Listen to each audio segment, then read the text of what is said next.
চারপাশে সবুজ আর সবুজ, বিশাল বিশাল গাছপালা মাথা উঁচু করে দাঁড়িয়ে আছে।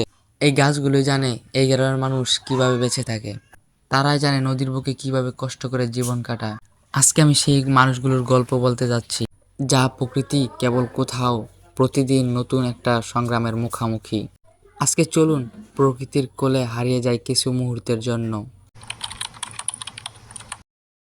আসসালামু আলাইকুম, কেমন আছেন সবাই? আশা করি ভালো আছেন। আমি আপনাদের দয়ায় ভালো আছি। আপনাদেরকে স্বাগতম আমার নতুন ভিডিওতে। আজকে আমি এমন একটা জায়গায় যাইতেছি যেটার নাম শুনে আমার মন কেমন কেমন করে। হ্যাঁ, কালা পাহাড়া। এটার নাম শুনেই ভাবি বিশাল বিশাল পাহাড়, কিন্তু ভাই পাহাড় কম মায়া বেশি। আমরা দেখেছি কালা পাহাড়ে অবস্থিত মায়াদ্বীপ। আমার সাথে ছিল আর দুজন বিখ্যাত সফর সঙ্গী, ইসাক ভাই আর আসাদুল্লাহ ভাই। তো তিনজনে মিলে শুরু করলাম, আমরা হাঁটা শুরু করলাম। প্রকৃতি এত সুন্দর ছিল, হঠাৎ করে আমরা থেমে গেলাম। তাই বেজে উঠলো আজান। আজানের সুর শুনে দেখলাম পাশে একটা মসজিদ। ভাবলাম এবার এখান থেকে নামাজটা আদায় করে নেই। মসজিদে গিয়ে দেখি অজু করার জন্য কোনো মোটরের ব্যবস্থা নেই। এখানে একটা কল ছিল, কল থেকে চাইপা চেপে অজু করতেছিলাম। আমার মনে হইতেছে যেন আমি এখন পুরোনো দিনে অজু করতেছি। এখন সচরাচর এরকম মসজিদ পাওয়া যায়। আমি তো চাপ দিতে দিতে গেমে দিতেছি। এই সময় আসাদুল্লাহ ভাই এসে বললো, ভাই আমারে দাও, আমি তোমাকে চাপ দিই। তো অজু করতে করতে আমি তারে বলতেছিলাম, ভাই আপনি অজু করবেন না? ওই বললো, না ভাই আমি অজু করে আসছি বাড়ি থেকে। এখনকার কোনো মসজিদে এরকম হয় না যে চেপে চেপে অজু করতে হয়। তো A few moments later. যাক, তো নামাজ শেষ করে হাঁটতে লাগলাম। জীবনে যাই কিছু করি না কেন, নামাজ তোমার পড়তেই হবে। নামাজ শেষ করে আজ চোখের সামনে আবার সবুজ প্রকৃতি ভেসে উঠলো। এরকম প্রকৃতি দেখে কার মন না ভালো হয়। যেতে যেতে চোখে পড়ল সবুজ ধান ক্ষেত, মাঝে মাঝে কিছু গরু মহিষ আর অনেক কিছু। এখানে যারা বসবাস করে তারা যেমন আরামদায়ক, তারা সবসময় প্রকৃতির সাথে থাকে, এবং তার থেকেও বেশি অনেক কষ্টদায়ক। এখানে ঝড় বৃষ্টি খুবই মারাত্মক লেভেলের, যা আমাদের কল্পনার বাইরে। এখানে যেহেতু খালি জায়গা, তাই এখানে একটু বাতাস আরও বেশি লাগে। তার জন্য তাদের বছরে কিছুদিন তাদের অনেক কষ্ট করতে হয়। গরু ছাগল হাঁস মুরগি গবাদি পশু, তারা একদম রাজাদের মতো বসবাস করে। হাঁটতে হাঁটতে কিছু সামনে যেতেই দেখি এখানের মানুষের কিছু কষ্ট আমার চোখে পড়ল। তারা ছোট ছোট কাজ করে, কষ্ট করে খাবার জোগাড় করে। এই মানুষগুলো জীবনের গল্প সাহিত্য ছুঁয়ে গেল। চলতে চলতে সামনে গিয়ে দেখি বিশাল বিশাল গাছপালা, যা দেখে মনটা একবারে হাউ করে উঠল। মনে হচ্ছিল বাস্তবতা গাছও নাচে। ভোরবেলার কোকিল যেন শিশিরে হাসে, পাখিদের গান যেন প্রাণে ভেসে ওঠে। সবুজ ডালে ডালে ঝিরঝির হাওয়া, মাটির গন্ধ মিশে যায় ভালোবাসার চাওয়া। নদী বলে গল্প, পাহাড় বলে গান, প্রকৃতির কোলে যেন স্বপ্নের স্থান। যাক, আমরা দেখতে দেখতে আমরা চলে আসছি আমাদের কাঙ্ক্ষিত মায়াদ্বীপ। চলতে চলতে দেখা গেল বিশাল বিশাল গাছপালা, যাই দেখলাম মনে একবার। এখানের প্রকৃতিটা একদম অসাম, একটু বেশি সুন্দর।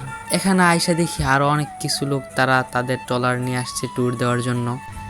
এখানে আইসা দেখলাম এখানে অনেক মানুষ পরিবার নিয়েও আসে এবং বন্ধু বান্ধব নিয়েও আসে। এখানে বিশাল বিশাল গাছপালা দেখে একদম মন ছুঁয়ে যায়। হাঁটতে হাঁটতে পৌঁছে গেলাম বিশাল গাছপালার ভিতরে। ইসাক ভাই বলল, ভাই আমার ছবি তুলে দে। আমি দাঁড়িয়ে গেলাম হিরোর মতো, ভাবলাম এই দৃশ্যটা সারা জীবন মনে থাকবে। এবারে নেমে পড়লাম নদীর ঘাটে, একটা নৌকা ভাড়া করলাম। নৌকায় বয়ে চলে যাচ্ছি শান্ত জলের বুকে। চারপাশে সবুজ আর উপরে নীল আকাশ। একটা মুহূর্ত মনটা ভালো হয়ে গেল।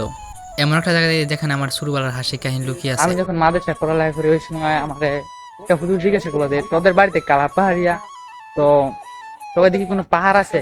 তাই আমি বললাম হ্যাঁ পাহাড় আছে। ওইটা হচ্ছে পাহাড়টা, হচ্ছে ওই এই পাহাড়টা, এই পাহাড়টার কথা আমি বলছিলাম যে আমাদের কালা পাহাড়ে একটা পাহাড় আছে। তো চলেন এটার উপরে যাওয়া যাক। এখানে উঠার সময় আমার খুবই ভয় কাজ করতেছিল, কারণ এখানে সাপ মাপ থাকতে পারে। এই পুরো থাকছি।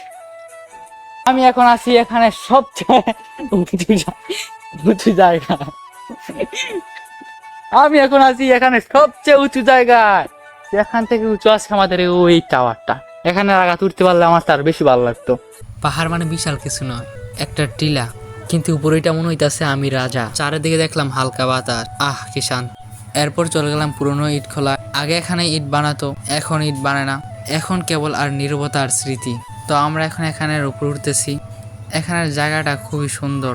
তো আমরা সবাই মিলে উঠে পড়লাম পুরনো ইট খোলায়। ইট খোলার দৃশ্যটা অনেক সুন্দর। ইট খোলা থাকলে আরো বেশি ভালো হতো, আরো বেশি জমজমা থাকতো। এখানে অনেক মজা করছিলাম। এখানের প্রকৃতিটা অনেক সুন্দর। এখানে ইট খোলাটা ব্যবহার না করতে না করতে এখানে ঘাস হয়ে গেছে। সব জিনিস আস্তে আস্তে ব্যবহার না করতে না করতে সব জিনিস আস্তে আস্তে নষ্ট হয়ে যায়।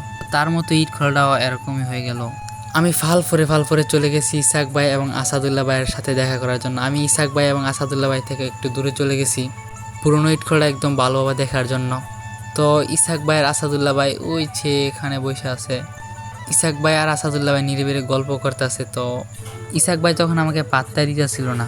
সব মিলে এখানে একটা ভালো একটা সময় কাটলো। A few moments later. যাক, অনেক কিছু করা হয়ে গেল, এখন আর থাকা যাবে না, এখন অন্ধকার হইতেছে, সূর্য ডুবে গেছে। তো এখন ফাইনালি আমাদের বাড়িতে যাওয়ার সময় হয়েছে। তো এখন চলে যাচ্ছে আমার আগে ইসাক ভাইরা আসাদুল্লাহ ভাই আগে বের হয়েছে। তো আমার ছেড়ে গেছে, তারা দুজন আলাপ আলোচনা করতে। ভাবছিলাম যে বাড়িতে যাব, কিন্তু এখন ইসাক ভাই আর আসাদুল্লাহ ভাই বলে না, এখান থেকে আমরা মাগরিব নামাজটা পড়ে যাই। ইসাক ভাই একেবারে সাইড টিং সরিয়ে শুয়ে রয়েছে। এখানে প্রকৃতির মাঝে শুয়ে রয়েছে, কী যে শান্তি লাগতেছে ভাই। অজু করার জন্য চলে গেলাম আমরা নদীর পাড়ে।